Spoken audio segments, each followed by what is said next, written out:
Pampers পরিয়ে দিয়ে এবার বুবুর সামনে নিয়ে যাব, তাই না মা? আচ্ছা পরে কেন, আমার তখন তাহলে কষ্ট হবে। এখন বাচ্চা বলে তোমার, সে বাচ্চা তো পুষতে হবে না সোনা মা, আমার সাতটা বইটা আমার সোনা মা একটা। পরে আমরা মিটিং করাবো। হ্যাঁ মা, এখন তো তুমি ছোট, তোমার সুস্বাস্থ্যের জন্য আমি তোমার পরে মিটিং করাবো অবশ্যই। তুমি যাতে ভালো থাকো, আমার কাছে প্রথম আর প্রধান প্রায়োরিটি সেটাই, আর আমার কিচ্ছু চাই না। তোমার শরীর যাতে সুস্থ থাকে, তুমি আর বুবু দুজনেরই যাতে মনের ইচ্ছা পূরণ হয়। সকলেরই তো একটা শারীরিক নিড আছে, তোমার আর বুবুর যাতে সেই নিড সম্পূর্ণ হয়, আমি বেঁচে থাকতে সব কিছু তোমাদের পূরণ হবে। তুমি এখন খুব ছোট তো, তার জন্য। আমি যখন আমার ছেলের সাথে বৌমাকেও এই বাড়িতে নিয়েছি, তখন আমি সম্পূর্ণভাবে দুজনের সাথে সমান দায়িত্ব পালন করব, আর দুজনকে ভালো রাখার জন্য আমি আমার নিজের জীবনটুকু দিয়ে একদম চেষ্টা করব। একদম তোমরা আমার সন্তান, বুঝেছো সোনামা? ঠিক আছে, আমার বুবুটারও যাতে কষ্ট না হয়। আর তোমাকে আমি আলাদা করে ওপরের ঘরে রাখবো ভাবলাম, কিন্তু তুমিও তো সবার সাথে থাকতে চাও, তুমিও তো, আমি তোমার সাথে আর দিদুন তোমার সাথে ওপরের ঘরে এসে থাকছি, তাও তো তোমার মনটা ভালো লাগছে না। তুমি তো সেই নিচে, তোমার বুবু চাই, দাদুন চাই, দিদুন চাই, আমি চাই, সবাইকে তোমার একসাথে চাই, আবার নিচের ঘরেও তোমাকে থাকতে হবে। তার জন্যই তোমাকে প্যাম্পার্স পরালাম। অসীমদাকে ফোন করলাম, অসীমদা বলল প্যাম্পার্স পরিয়ে দিতে পায়েল, কিচ্ছু হবে না। তারপরে নাইমা একটু বড় হলে নাইমা আর বুবুর তারপরে মিটিং হবে, ঠিক কি না? আমার বুবুর ইচ্ছাটাও পূরণ হবে, তোমার ইচ্ছাটাও পূরণ হবে। না না, একসাথেই যাবো। মা হাসছে, ওই দেখো হাসছে, দেখো হাই তুলছে, দেখো ওই দেখো হাসছে, ওই দেখো হাসছে, দেখেছো আমার মা হাসছে। ওই দেখো হয়ে গেল, এবার হয়ে গেল। মা চলো বুবুর কাছে, চলো চলো বরের কাছে, চলো চলো চলো চলো চলো, আছো আছো, হ্যাঁ আছো আছো, চলো চলো চলো। নি পাবে, কি পাবে, কি পাবে। ও শোনা মা, তোমার আর বুবুর বাচ্চা হলে কেমন দেখতে হবে গো মা? হ্যাঁ, বাবারে বাবা, বাবারে বাবা, সোনা মা একটা, সোনা মা, আমার সোনা মা। চলো তুমি এবার বুবুর সাথে, দিদুনের সাথে, দাদুনের সাথে থাকবে, ঠিক কি না? তুমি হাঁটছো মা? হ্যাঁ তুমি হাঁটছো? সবাই কিন্তু রায়কে অনেক অভিনন্দন জানাবে, কারণ আমার রায়ের পিরিয়ড শুরু হয়ে গেছে। একটা খুশির খবর এটা, এটা অনেক খুশির খবর, ঠিক কি না মা? সোনা মা, আমার সোনা মা। নিজের বাড়ি নিজের বাড়ি, তাই না মাম্মা? কোথাও যেতে ইচ্ছে করে না, তাই না? নিজের বাড়িতে আলাদা শান্তি, তাই না মাম্মা? আমার মাম্মা কত খুশি নিজের বাড়িতে এসে, আমার সোনা মাম্মা। আজকে রায়কে আর বুবুকে দুজনকেই ডক্টর দেখিয়েছি। ডক্টর রায়কে কিছু প্রেসক্রিপশনে কয়েকটা মেডিসিন লিখেছে। সেটা হলো, আমার রায়ের না পিরিয়ডসটা ঠিক বেরোচ্ছে না, সাদা রঙের একটা পাস মতো বেরোচ্ছে, তাই যাতে ওর ভ্যাজাইনাতে কোনো ইনফেকশন না হয়ে যায় সেই জন্য ভি ওয়াশ দিয়ে ওখানটা ওয়াশ করতে বলেছেন, ক্যান্ডিড লোশন দিয়েছেন, আয়রনের ট্যাবলেট তো খাওয়াচ্ছিলামই, সেটা দিনে 2 বার খাওয়াতে বলেছেন, আর তার সাথে আর একটা ট্যাবলেট দিয়েছেন যেটা কিনা ওর ভ্যাজাইনাতে কোনো ইনফেকশন হওয়াকে প্রিভেন্ট করবে। তো ডাক্তার যেমন যেমন বলেছেন ঠিক সেভাবে আমাকে ভি ওয়াশ দিয়ে ওর ভ্যাজাইনাটা ভালো করে ওয়াশ করে দিতে হবে, ক্যান্ডিড লোশন লাগিয়ে দিতে হবে 10 দিন, আর যে ট্যাবলেটটা দিয়েছেন ইনফেকশনটাকে প্রিভেন্ট করার জন্য সেটা খাওয়াতে হবে, আর আয়োডিন ট্যাবলেটটাও দিনে 2টো করে খাওয়াতে হবে, যেটা কিনা আমি একটা খাওয়াচ্ছিলাম। তো এইভাবে আমি আমার নাইমাকে এত সুন্দর যত্ন নিয়ে এখন দেখভাল তো করছিলামই, আরও ভালো করে করব, কেননা নাইমা তো খুব ছোট্ট, ওর সদ্য এই সিজনটা এসছে, একদম ক্লিয়ারলি হচ্ছে না, এই জন্য ডাক্তার এগুলো করে দিয়েছেন। আর বুবুকে তো বললামই উত্তেজনা কমানোর জন্য। তো এইভাবে এখন আমি আমার ছেলে বৌমার যত্ন নেব, শোনা মা। আর যতদিন না ওর ভ্যাজাইনাটা একদম আগের আকারে চলে আসছে, যারা নলেজ আছে তারা তো জানোই যে এই টাইমে ওদের ভ্যাজাইনাটা একটু বড় হয়ে যায়, যেই টাইমে ছোট চলে আসবে, মোটামুটি 26 তারিখ থেকে আমি কাউন্ট করছি 20 দিন, একদম ছোট হয়ে আসবে তারও 10 দিন পর আমি রায়কে নিচে নামাবো আর বুবুকে জানাবো যে রায় এ বাড়িতে আছে। ততদিন আমি, আমার মা, আমার বাবা ভীষণভাবে আমরা খুবই সাবধানে সতর্ক হয়ে রায়ের কাছে আসছি। যে জামা পরে আসছি সেই জামা আবার চেঞ্জ করে অন্য জামা পরে বুবুর কাছে যাচ্ছি, কেননা আমার জামায় যদি বুবু কোনোভাবে রায়ের গন্ধ পায় বা ভেজাইনা থেকে যে পাসটা বেরোচ্ছে সেটার রসটাও যদি পাই আমার জামাতে, তাহলেও আবার কাঁদছে। তো ভীষণভাবে আমরা সতর্ক হয়েই আছি। আর সিঁড়ির গেটটা একদম লক করে দিয়েছি, আমরা দেখালামই তো কোন গেট দিয়ে বেরোচ্ছি। তো এইভাবে এখন করছি। তা এবার যার জন্য আমারও অনেকটা সুবিধা হলো, আমাকে শ্বশুরবাড়িতে গিয়ে আমার রাইমাকে রাখতে হচ্ছে না, ওপরেই রাখছি। বুবু যেহেতু ওপর ঘুরে গেছিলো যখন রায় আমার শ্বশুরবাড়িতে ছিল, বুবু দেখে গেছে যে ওপরের ঘরে রায় নেই। আর আজকে রায়কে আমি যখন ঢুকিয়েছিলাম তখন বাবা বুবুকে নিয়ে একটু ঘুরতে গেছিলো, ওই ফাঁকে ঢুকিয়ে নিচে পটি করিয়ে তারপরে আমি রায়কে ওপরে নিয়ে আসি। তাই বুবু আর জানে না যে রায় ওপরে আছে। আর এই যে সব দরজা বন্ধ, সব দরজা বন্ধ। ওই ছোট ঘরটাতে রায়কে রাখছি, আর যখন ওপরে আসছি তখন এই রায়কে বারান্দাতেও ছেড়ে দিচ্ছি। ও আপন মনে যে এত বড় বারান্দা, এত বড় ঘর, ও আরামসে ঘুরে ঘুরে বেড়াচ্ছে। আর নিজের বাড়ি, ও তো এটা জানি এটা ওর বাড়ি, ওর তাই কোনো দুঃখ মন খারাপ কিছু নেই। এখানে পটিও করছে, তখন তো সকালে পটি করেছিল, আবার এখন রাত 9:30 বাজে, এখনও দেখলাম ঘরে পটি করেছে। সুতরাং নিজের বাড়ি তো ও জানে সেটা। আর আজকে আমি এ বাড়িতে রায়কে নিয়ে এসে খুব ভালো করে, লোম দেখেই বুঝতে পারছো, বুবুকে আর রায়কে, বুবুকে নিচের বাথরুমে স্নান করিয়েছি, রায়কে ওপরের বাথরুমে স্নান করিয়েছি। খুব ভালো করে স্নান করিয়ে এখন কম করে দিলাম সোনা বাবাটা আমার। আমাকে বুবু রায়ের ডাক্তার ঠিক যেভাবে যেভাবে বলেন আমি সেইভাবে ওদের দুজনের দেখভাল করি। আর তার সাথে অসীম দাও আমাকে ভীষণভাবে গাইড করে। তো সেভাবেই আমি অসীম দা আর বুবু রায়ের ডক্টরের কথা খুব মেনে চলি। আর অসীম দাও বলেছিল ফার্স্ট সিজনটা বাদ দিয়ে সেকেন্ড সিজনে মিটিংটা করাতে, কেননা ফিমেল ডগির একবার মিটিং করানোর খুব প্রয়োজন। আমাকে বুবু রায়ের ডক্টরও তাই বললেন। তবে বুবু রায়ের ডক্টর এটাও বলেছেন স্টেরিলাইজ করানোর কোনো দরকার নেই রায়কে, মানে একবার মিটিং করানোর পর সেক্ষেত্রে উনি অপারেশন ব্যাপারটাকে এড়িয়ে যেতে বলছেন।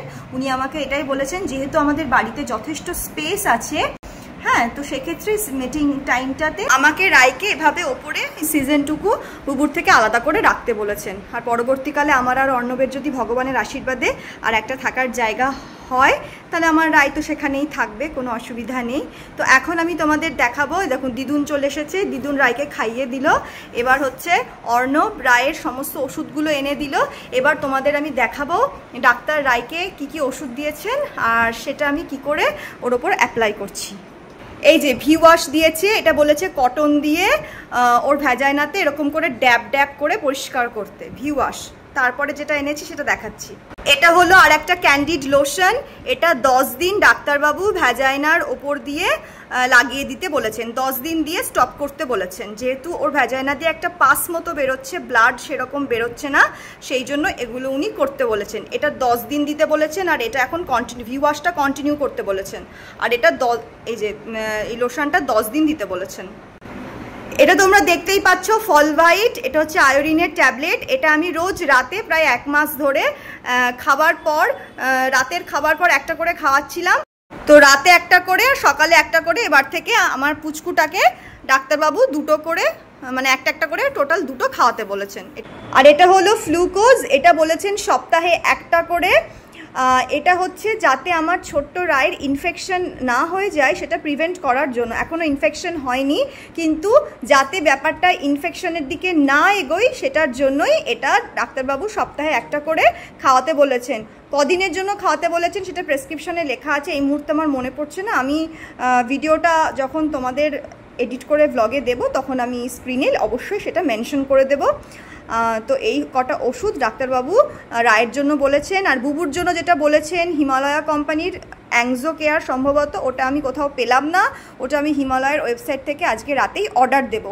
তাই এই ভিডিওর মাধ্যমে এটাই জানাতে চাইছি যে সমস্ত বাড়িতে আমার রায়ের মতন ছোট্ট ফিমেল পমেরেনিয়ান আছে, তাদের যদি এরকম পিরিয়ডসের ক্ষেত্রে সমস্যা আসে সেক্ষেত্রে তোমরা এই জিনিসগুলো, এই ওষুধগুলো ইউজ করতে পারো। কিভাবে ইউজ করবে, কদিন কি ওষুধ খেতে হবে সেটা তো বলে দিলাম।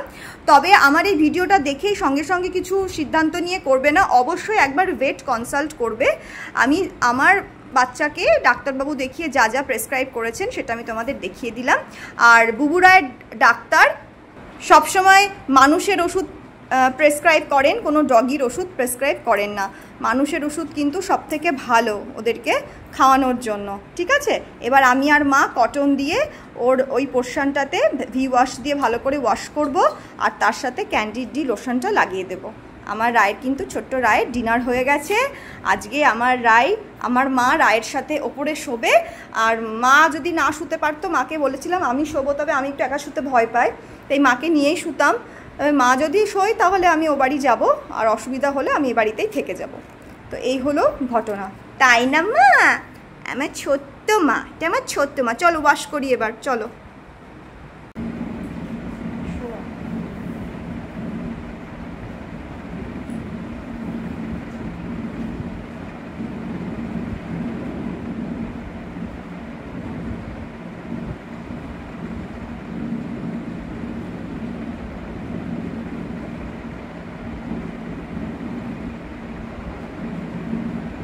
থুপে দিতে বলেছে, ডলতে বারণ করেছে, থুপে থুপে।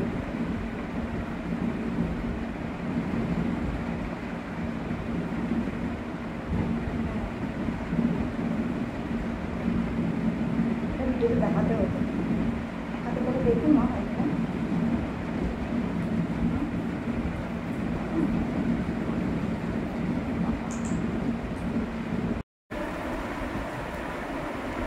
এইভাবে থুপে থুপে লাগাতে হবে মা। হ্যাঁ, ফাঁক করো না মা, নড়ে না মা, শোনা মা আমার। তারপরে মা ডলতে বারণ করেছে, হালকা করে। হ্যাঁ হ্যাঁ হ্যাঁ, ওপরটা।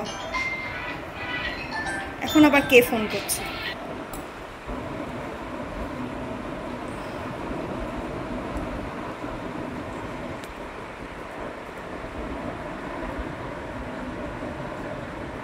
আর একবার নেবে? আর একবার নাও না, নিয়েছি ভালো করে ভেতরটা। আর দেবো না, দিয়েছি বেশি দিতে হবে, ভাগ করে ভেতরে দিয়েছো তো। সবাই কিন্তু ভালো করে দেখো কিভাবে পরিষ্কার করতে হয়, আর যখন পরিষ্কার করবে নিচের হাতও যেন পরিষ্কার থাকে। হ্যাঁ, এইটা যদি আমি আজকে রায়কে ডাক্তার না দেখিয়ে এইটা যদি না করা হতো না, ওর কিন্তু এখান থেকে ইনফেকশন হয়ে যাবে। যেহেতু ব্লাড বেরোচ্ছে না, সাদা রঙের পাস বেরোচ্ছে, জল কাটছে, ও বারবার চাটছে, এইগুলো না করা হলে ওর এখান থেকে কিন্তু মারাত্মক ইনফেকশন হয়ে যেত। মুখে গেলে কিছু হবে না তো? না, না হবে না বলেই ডাক্তার বলেছেন।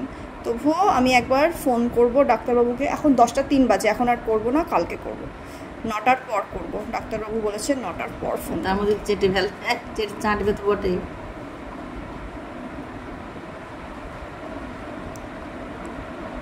নিশ্চয়ই কিছু হবে না, ডাক্তারবাবু তো জানেন যে চাটবে, তবুও আমি জিজ্ঞাসা করবো, এটা আমার মাথায়ও এসেছে। তাই বলি সবসময় কিছু হওয়ার আগে থেকে কিন্তু প্রিকশন নেবে। যদি হয়ে যায় তখন কিন্তু জিনিসটাকে, হ্যাঁ ক্যান্ডিড লোশন পাউডার না, হ্যাঁ ক্যান্ডিড লোশন দিয়ে দাও, 10 দিন দিতে হবে ওটা। যদি হয়ে যায় তখন কিন্তু খুব চাপ হয়ে যায় সারানোর, ঠিক আছে? তাই যখনই কিছু অন্যরকম দেখবে সঙ্গে সঙ্গে ভেট কনসাল্ট করে। কারোর কোথাও কোনো উপদেশ শুনবে না, কোনো ফেসবুক পেজে পোস্ট করতে হবে না যে আমার বাচ্চার এই হয়েছে, কি করব বলুন। অনেকেই দেখি ফেসবুক পেজে পোস্ট করতে। বাচ্চা যখন পুষেছো, বিদেশি বাচ্চা, তখন সামর্থ্য আছে বলেই পুষেছো। ক্যান্ডিড লোশন মা হাত দিয়ে দেবে না, তুলো দিয়ে দেবে। হ্যাঁ, পুষেছো যখন, তখন সামর্থ্য আছে বলেই পুষেছো, তাই যত্ন কিন্তু অবশ্যই নিতে হবে। সন্তান স্নেহে লালন করলে তাকে সন্তানের মতোই যত্ন নিতে হবে। সেই মেন্টালিটি নিয়েই বাড়িতে বিদেশি বাচ্চা আনবে। আমি বারবার বিদেশি কথাটা বলছি কারণ স্ট্রিট ডগদের কিন্তু এত প্রবলেম হয় না, ঠিক আছে? বিদেশি বাচ্চাদেরই এই প্রবলেমগুলো হয়। ওরা রাস্তায় থাকে, স্ট্রিট ডগরা, ওরা যেভাবেই হোক নিজেদের কে চেটে চুটে বা যে কোনো পরিস্থিতিতেই মানিয়ে নিতে পারে, কিন্তু এরা পারে না। আর পমেরেনিয়ান